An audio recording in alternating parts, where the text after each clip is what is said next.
Yeah, I mean, I've said it through in my 20s. I said it through in my life. A decade ago, when the Phoenix pay system launched, Jordan Morrison was still a teen. Now he's 28 years old and says he proudly joined the public service in 2019, fresh out of Algonquin College. Just months in, he landed a permanent IT position with a salary bump. So a lot of young people don't get that right away, so I was really happy with that.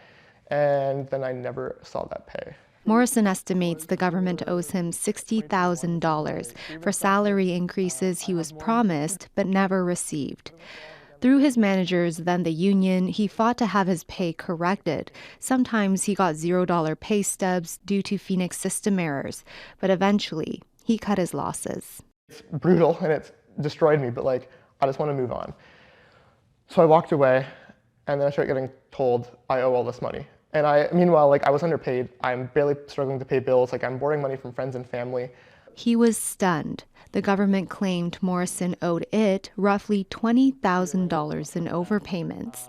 Today, the CRA is still clawing back that balance. In 2023, Morrison left the public service for the private sector. His current contract ends next month, leaving him even more financially vulnerable. Recent federal statistics show workers in their 20s are leaving the federal public service at some of the highest rates over the past 2 fiscal years.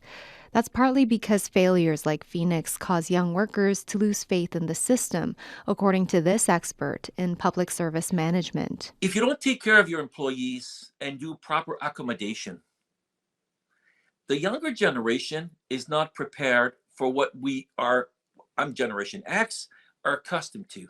And sadly, a lot of these people will keep going because if they have an opportunity to go outside, they will.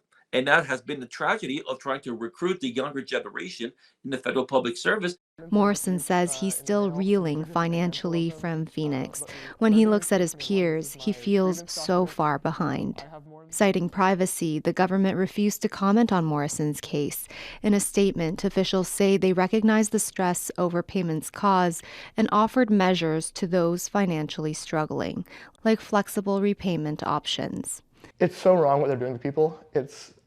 And a lot of people, are much older than me. Even other people I work with in government were like, oh yeah, I've had Phoenix issues, but it's fine.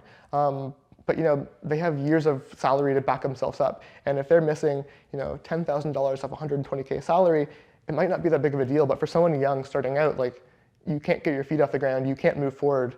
Priscilla Hwang, CBC News, Ottawa.